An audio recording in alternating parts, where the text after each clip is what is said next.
Colours Marathi वाहिनीवरील काव्यांजली मालिकेच्या 20 मार्चच्या भागात काव्याची आई स्वतःच्या मुलीची दयनीय अवस्था पाहते आणि तिच्या सासूबाईंना या सगळ्याचा जाब विचारते।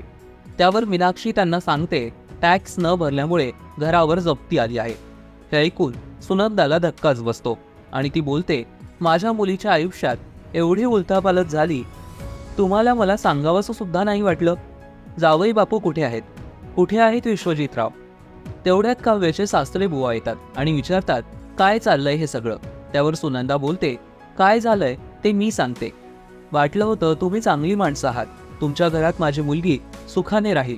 कसलं काय डोक्यावरचं छप्पर घालवलं तुम्ही तिच्या, फसवलत तुम्ही आम्हाला।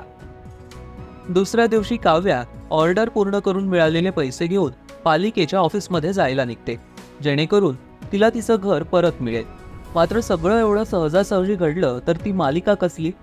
तिकडे श्रेष्ठा तिच्या सूत्र हलवायला सुरुवातही करते। ती एका गुंडाला काव्याची पैसे असलेली पर्स रस्त्यातूनच चोरी करायला सांगते आणि त्याला बजावून सांगते की काव्य पैसे घेऊन पालिकेच्या ऑफिसपर्यंत पोहोचता कामा नये।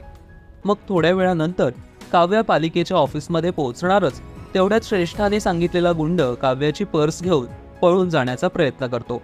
त्यावर काव्या माझी पर्स सोड म्हणत जोरजोरात ओरडायला लागते।